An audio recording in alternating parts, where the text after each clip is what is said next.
Hey y'all, I really wanted to share my aplastic anemia diagnosis story with you today. I also want to say thank you so much for all the new followers and support. I feel like it's grown really fast in the past week, which is just insane, and I'm so grateful for y'all. I love that a little community is being built and it's just amazing. That said, I've gotten quite a few questions about my diagnosis story, so I really want to share with you today. So first, my condition is called aplastic anemia. I'm going to do a separate video all about aplastic anemia and what it is, so I won't go too in depth right now, but just to give you a little bit of a gist, it's a super rare blood disorder. There's also been a lot of people in my comments who think I have cancer, which I totally get because I had to go through chemo, my head shaved, all of that. My condition itself is not cancer, but it's treated very similarly, and people that have lymphoma or leukemia also have to get a bone marrow transplant, which is part of my regimen and my treatment. So it's very similar in the way it's treated, but it is not a type of cancer. But I'm going to go more in depth on that and everything about it in a separate video. So basically, to begin, I was diagnosed back in July of 2024. It was very sudden, not expected at all. There were definitely a few signs, but they happened very abruptly before the diagnosis. So I was diagnosed on July 25th. Looking back, the only initial symptom I really had was fatigue. I was definitely getting tired way more easily. I was someone that went to the gym every single day, and I definitely noticed I was weaker than usual and I couldn't do the typical amounts of weights or cardio that I was typically able to do.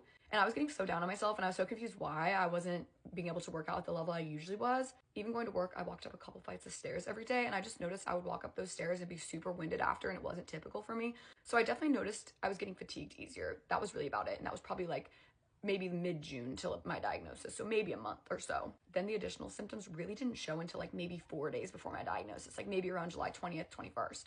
It really just started with pain. So I had pain in my pelvic area and my lower back at the beginning. And I didn't think too much of it right away, but it escalated very quickly. And it wasn't just a little bit of pain, cramping or anything. It was an extreme pain. I couldn't sit properly. I couldn't really walk properly. I still could and I still was, but it was so painful.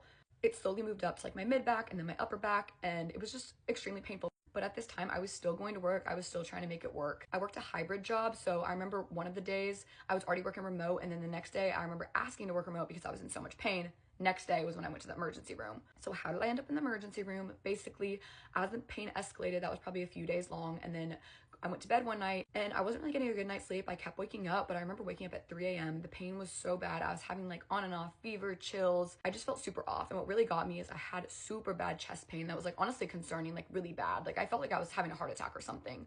So at that point, I let my parents know. It was 3 a.m. and they were we're going to the emergency room. And I still was I don't know if I need to go. Maybe something's off, whatever, because I was I don't want to go if nothing's wrong with me, still thinking I was totally fine somehow. So finally, we did go to the emergency room. We didn't know what was going on. We came in, they took my vitals, got me into a room right away, and they drew my blood and my labs. And I remember maybe 20-30 minutes later, they came in and they were hey, we're going to redraw them because they're literally so low. We just want to make sure it's accurate. So they drew them again. Sure enough, same results. My hemoglobin was literally at a 2, which if you know anything about that, that's crazy low. They literally asked me, they were how are you even walking right now? We don't know how you're even functioning and walking and moving right now. To give some perspective on that, a normal hemoglobin for a woman is around 12 or above. And then a level that's considered alarming or super low is anything below a 7. So a 2 is not okay. So right after that, I was immediately transferred by ambulance to a hospital. I was there for a while. I got a blood transfusion immediately to try to increase my hemoglobin levels and my other blood levels. We were also worried and confused. The words leukemia and lymphoma got thrown out there because oftentimes that low blood levels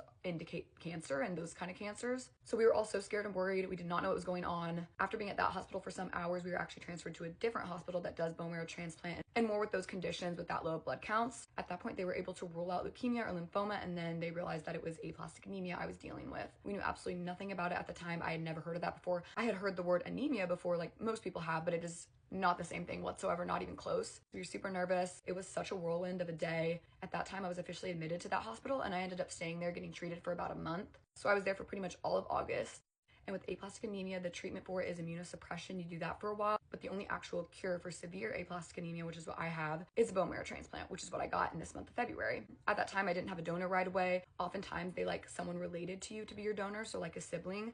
The younger, the better, so usually they don't take your parents or somebody like that. I have 2 brothers, and both of them were half matches, which isn't super ideal. They want a full match if possible. So for some months after that, I was just under immunosuppression. We were searching for a donor. We officially found my donor in December. We got an official date for transplant in January, and then I got my transplant in February. And here I am now post-transplant. It was such a whirlwind. It's been a crazy past 7-8 months, and there's still recovery and more to come, but I'm so glad that I finally got my BMT and I'm at the place that I am now. So yeah, that's pretty much the simplified version of my story. There's obviously a lot more to it, but if I said it all, I'd make an hour-long video. And I definitely will do another video soon explaining everything about aplastic anemia, since it's honestly not talked about enough because it's so rare. I definitely want to spread awareness and talk about it more. But yeah, that's my diagnosis story. If anyone's going through anything similar or the same kind of thing, please feel free to DM me with any questions, anything. If y'all want to hear more about it and you're just curious, please leave anything in the comments. I would love to answer. I would love to talk about it as much as possible. But yeah, thank y'all so much for watching, and thank you for following and wanting to hear more about my journey. It truly means so much to me.